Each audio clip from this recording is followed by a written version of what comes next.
बिस्मिल्लाहिर्रहमानिर्रहीम। News with Fatima में welcome. Friend, जैसे कि फर्स्ट ऑफ ऑल मैं आपसे करूंगी एक्सक्यूज़, क्योंकि बेतहाशा गर्मी की वजह से मैं फ़ैन ऑफ नहीं कर पा रही, but I am trying to speak as much as louder. आप लोग जानते हैं फ्रेंड, आयजा खान हमारी ब्रिलियंट एक्ट्रेस तो हैं, मगर उसके साथ साथ वो प्रिटी भी हैं। मगर शोबिस की दुनिया में क्या होता है सामने और क्या होता है बैकग्राउंड पर हमें नहीं पता होता, मगर सम टाइम एक बहुत ही खूबसूरत चेहरे के पीछे कई राज ऐसे होते हैं जो कि खोले जाते हैं। इसी तरीके से आयजा खान के एक सीक्रेट जो है, आयजा खान की नेचर, आयजा खान का जो रियलिटी में क्या लाइफ स्टाइल है, ये एक लड़की ने बताया कुछ महीनों पहले। एक लड़की जिसने ये कहा कि वो आयजा खान की होने वाली भाभी थी, यानी कि आयजा खान का एक ही भाई है, और उसने ये कहा कि आयजा खान का भाई और वो लड़की दोनों एक दूसरे को पसंद करते थे।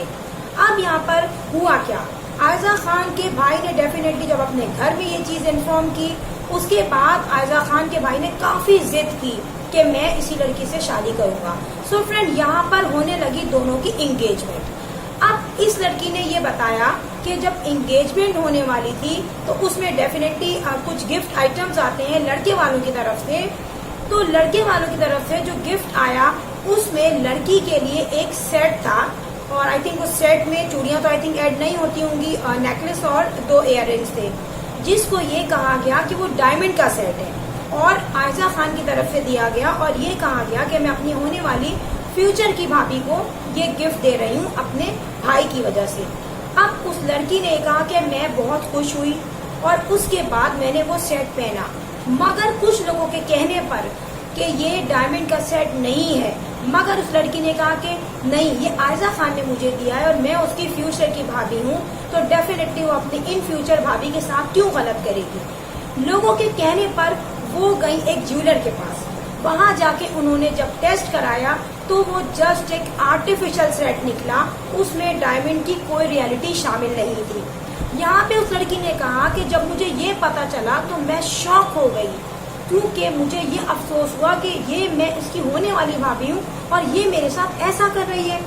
उसके बाद उन्होंने कुछ ग्राउंड रियलिटीज बताई कि आयजा खान के घर में क्या होता है। उन्होंने कहा कि आयजा खान के घर में जो फाइनेंशियली तौर पे स्ट्रॉन्ग बैकग्राउंड है वो आयजा का है, और आयजा खान के घर में आयजा का ऑर्डर चलता है, यानी कि आयजा खान के जो माँ बाप की फैमिली है वहाँ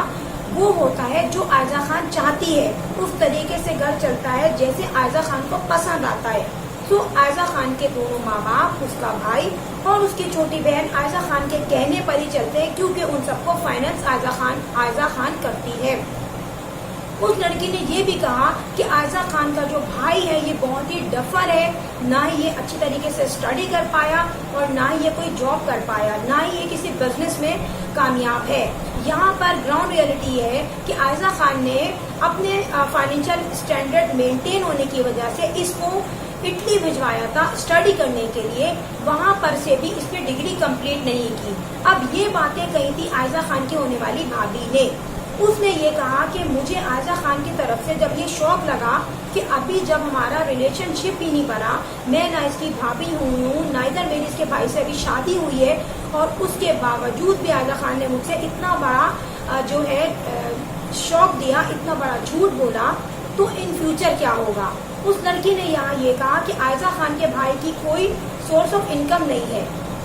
वो जस्ट अपनी बहन पे डिपेंडेंट है, और बहन ही इनको जो है फाइनेंशियली तौर पे सपोर्ट करती है। नो डाउट आयजा खान का एक ही भाई है और वो बहुत लाडला है, सो माँ बाप की तो वो सुनता नहीं है, मगर यहाँ पर उनकी जो बहन है वो ही उनको फाइनेंस करती है। अब उस लड़की ने कहा कि मैं और मेरे पेरेंट्स बहुत परेशान थे, हमने ये सोचा कि अब करें क्या, आगे मेरे फ्यूचर का डिसीजन मेरे और मेरे माँ बाप के हाथ में था। उस लड़की ने ये कहा कि मेरे पेरेंट्स ने मुझे कहा कि बेटा अभी भी सोच लो, तुम्हारे पास टाइम है, और मैंने काफी सोचने के बाद जो इंगेजमेंट की रिंग थी और जो सेट था, जो चीजें थी, वो आयजा खान के घर वापस भिजवा दी। इट्स मीन कि उन्होंने वो रिलेशनशिप खत्म कर दिया। उस लड़की ने ये कहा कि मैंने आयजा खान के भाई को भी मना कर दिया कि मैं तुमसे इन फ्यूचर कोई रिलेशनशिप नहीं रखूंगी। अब उस लड़की ने ये कहा कि جب میں نے یہ رشتہ ختم کیا تو اس طرف سے بھی سائلنٹ فیڈ بیک ملی، یعنی کہ وہ لوگ بھی خوش تھے کہ اچھا یہ ریلیشن شپ ختم ہو گیا۔ اس لڑکی نے اسٹوری سنائی، اس کے بعد اس نے کہا کہ تھینک گاڈ میں ایک برے فیوچر سے بچ گئی، میرا فیوچر سیو ہو گیا۔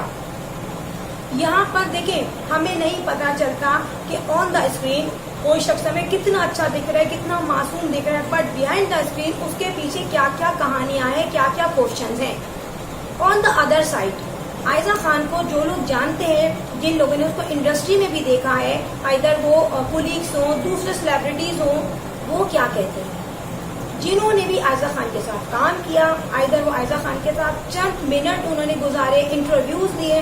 انہوں نے یہ کہا ہے کہ عائزہ خان کافی پریٹی تو ہیں مگر اس کے ساتھ بائی نیچر بھی عائزہ خان بہت نائس ہیں۔ اور ہمایوں سعید نے اپنے انٹرویو میں کیا کہا تھا کہ اس سے پوچھا گیا کہ آپ کو سیلیبریٹیز میں کون سی سیلیبریٹی بہت زیادہ پسند ہے؟ انہوں نے کہا سمپلی عائزہ خان،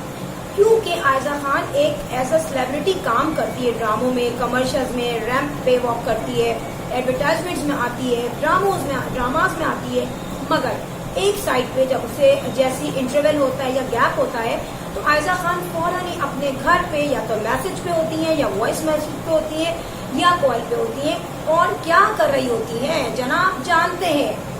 عائزہ خان پتہ کر رہی ہوتی ہیں کہ ہسبینڈ کہاں ہے، ہسبینڈ گھر آ گئے، بچے اسکول سے آئے یا نہیں، بچے آ گئے تو میں نے کھانا کھا لیا، ٹیوشن کی ٹیچر آ گئی۔ اور ایک بات اور، جب عائزہ خان شوٹ پر ہوتی ہیں تو ان کے بچے نارملی اپنے نانی نانا کیا ہوتے ہیں، تو وہاں پہ عائزہ خان تھوڑی سی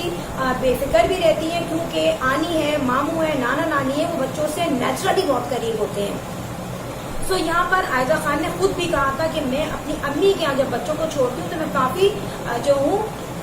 بے فکر ہو جاتی ہوں، میں خوشی سے شوٹ کرتی ہوں۔ یہاں پر اور لوگوں نے بھی بتایا کہ عائزہ خان کو جیسی شوٹ ختم ہوتی ہے تو وہ کوئی تفریح، ہنسی مذاق دوسرے سیلیبریٹیز کی طرح نہیں کرتی ہیں، بلکہ یا تو وہ اپنے جم کے انسٹرکٹر کو فون کرتی ہیں، اپنا ٹائم سیٹ کرتی ہیں، یا پھر وہ اپنے بچوں سے ریلیٹڈ بات کرتی ہیں، امی سے بات کرتی ہیں، ابو سے بات کرتی ہیں، بہن بھائیوں سے بات کرتی ہیں کہ بچوں نے کیا کھایا، کیا پیا، کون سو رہا ہے، کس کی طبیعت کیسی ہے۔ اس کے علاوہ ان کی بات دانش تیمور سے بھی کانٹیکٹ میں رہتی ہیں مسلسل۔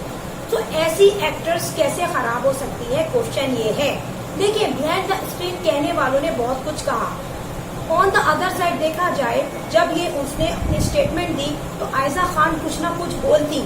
مگر یہ میں کہہ رہی ہوں کہ عائزہ خان کی یہ ڈسٹینسی ہے کہ وہ بالکل خاموش رہی، اس نے کوئی ریپلائی نہیں دیا، سائلنٹ فیڈ بیک رہی، اور سائلنٹ فیڈ بیک ہونے کی وجہ سے جس لڑکی نے عائزہ خان پہ یہ بلیم لگایا تھا وہ بھی سائلنٹ ہو گئی۔ فرینڈ کیا کہا جائے گا اگر کسی شخص پہ ایسا الزام لگایا جائے یا ایک ایسی اسٹوری بنائی جائے یا جو بھی بیہائنڈ دا اسکرین ہوا ہو یا نہ ہوا ہو، مگر ہم یہ دیکھیں گے کہ عائزہ خان نے اس کے رسپانس میں کچھ بھی نہیں کہا۔ سو مے بی پاسبل کہ سم ٹائم لڑکیاں لڑکوں سے اس لیے بھی شادیاں کرنا چاہتی ہیں کہ ان کا بیک گراؤنڈ میں ان کے ماں باپ یا بہن بھائی بہت اسٹرانگ ہوتے ہیں، اور اگر ڈائمنڈ کا لالچ رکھ کے انگیجمنٹ کرنے والی اور ڈائمنڈ کا سیٹ نہ ہونے کے بعد انگیجمنٹ توڑ دینے والی لڑکی خود کیسی ہوگی، یہ بھی ایک کوشچن ڈیفینیٹلی آتا ہے مائنڈ میں۔ مگر وہ لڑکی گئی تو گئی، مگر یہاں پہ عائزہ خان کی ریئلٹی بھی سمجھ میں آ گئی کہ مے بی پاسبل ریلیشن شپ ہوا ہو، اس کے بعد ٹوٹ گیا ہو، مگر ٹوٹنے کے بعد الزام لگنے کے بعد بھی عائزہ خان بالکل خاموش رہی اور گریجولی اس بات کو پی۔ تو اس طریقے سے ہمیں سیلیبریٹیز کے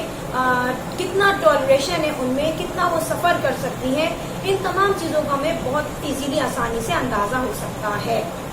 تو فرینڈ یہاں پہ آئی تھنک آپ کو نیوز اچھی لگی ہوگی اور نیوز ہو گئی اینڈ لاسٹ میں کہوں گی if you like my video so hit the bell icon, بغیر پیسوں کے ہو جاتا ہے، with bell subscribe. I will sign in your next vlog. Till then, Allah Hafiz. Bye bye.